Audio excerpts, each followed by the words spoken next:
Alright, hello. I'm trying something new out where as I sculpt, I'm just going to try recording as I go along.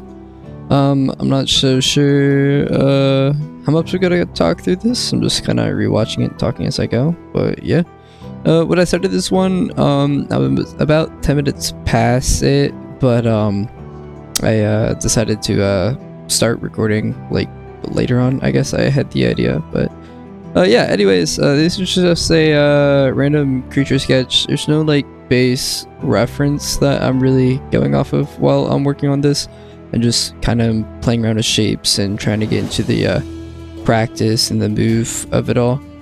But yeah, cool. Anyways, I'm just gonna kind of be in the background while I sculpt and maybe try to give some insight what I'm doing. I spent a long time, I remember, working on these legs. You'll see throughout it, like I'm constantly moving the tubes around, and what I ended up finding looked cool is just duplicating the body sometimes and moving them around. I do that pretty frequently actually with like limbs and stuff, or like anything, is just duplicating your body and just kind of moving that and stretching it into place. It will give you some cool natural shapes. I'm playing then with giving him some wing kind of things there, trying to think about what type of creature it is, giving it some feet and grippers and bending it up. Not entirely sure how he's going to bend and move around quite yet. I'm still figuring that out. I'm mainly just trying to make it look cool and interesting. Just kind of when I'm sculpting, I'm just kind of like, I guess in the back of my mind, it's more so just like doing a shape and eventually you'll do something that you go, oh, that looks cool. I don't entirely think about if it's right at that moment. Eventually I get to that and I'll make changes. But kind of like, I don't know, when you're shopping for something and you just kind of get that feeling like, oh yes, this is the one. That's just kind of what I'm going for.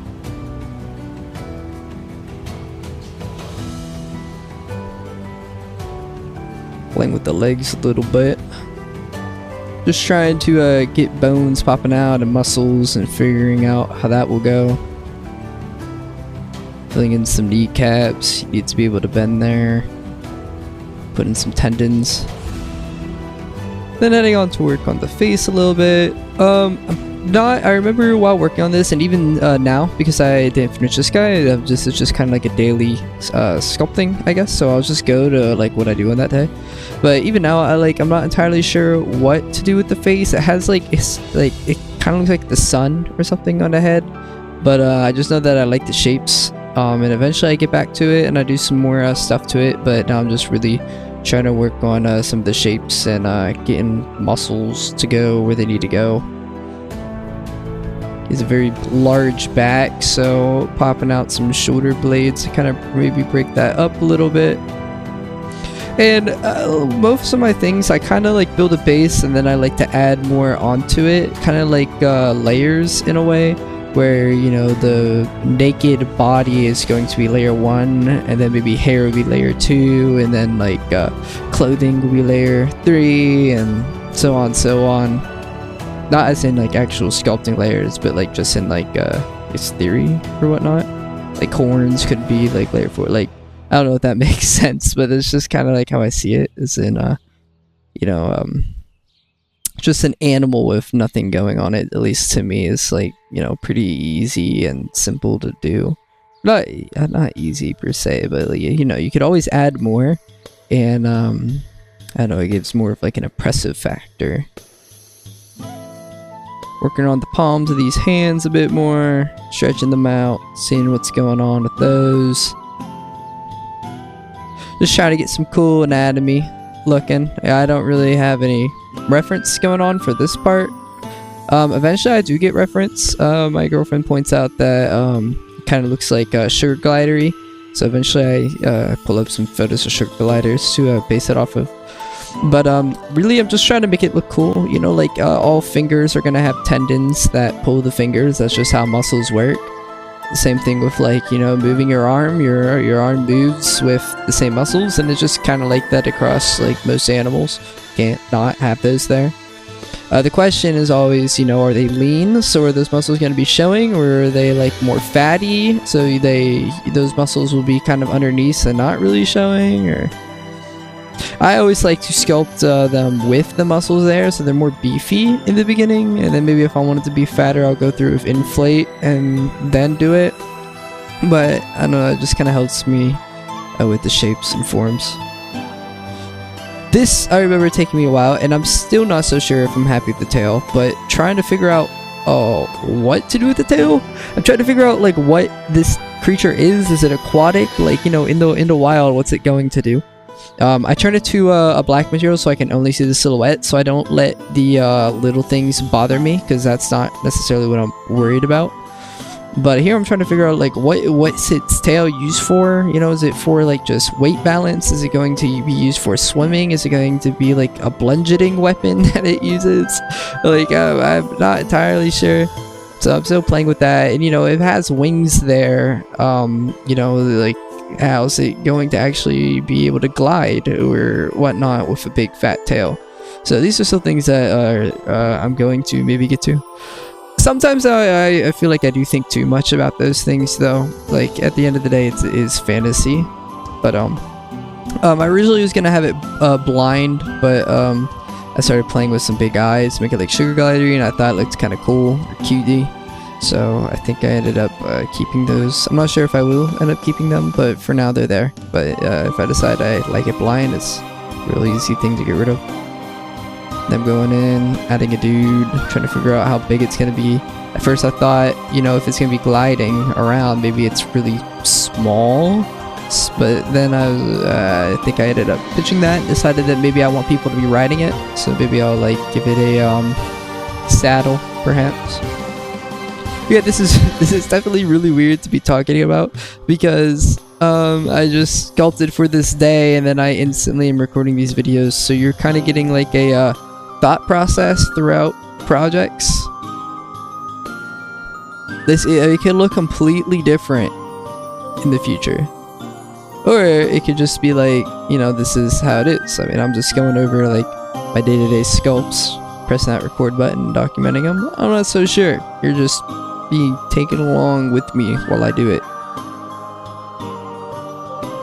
Playing with the face, giving it more of a sugar glider nose. They have these really pinky, weird noses. Trying to figure out what's going on with the mouth here. Rewatching this, I definitely did give it like humidity lips, which was kind of weird. And definitely gives some weird vibes with those lips. I might keep them, might not. I don't know.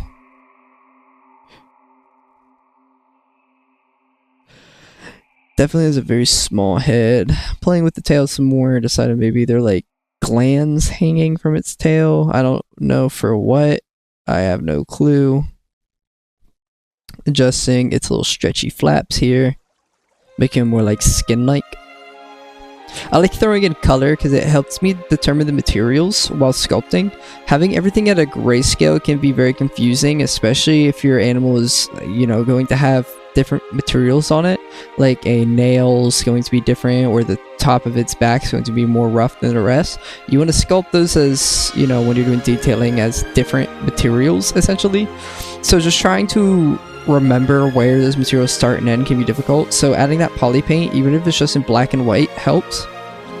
And a cool trick for creatures that I'd recommend doing is, if you are sculpting, paint the top of it black and the bottom of it white. It just kind of helps, again, with the material breakup, but also in nature. It's a very popular thing.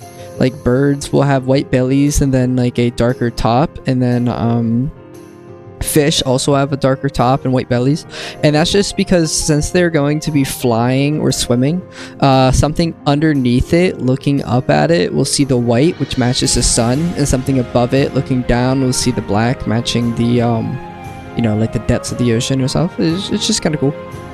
I'm pretty sure that's where I ended then on that guy. To finish off the day, I wanted to just take a break and try doing like a quick little dude. So I think I spent like 10 minutes on this. I was in a Discord call and someone was like, you should sculpt this guy for me.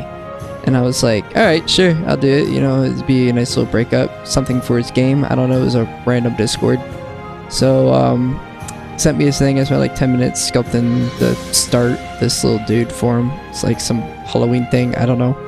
I don't know what he's using it for. Maybe he's selling it, I don't know. If he is, I hope you make a gazillion dollars, man. I don't really care.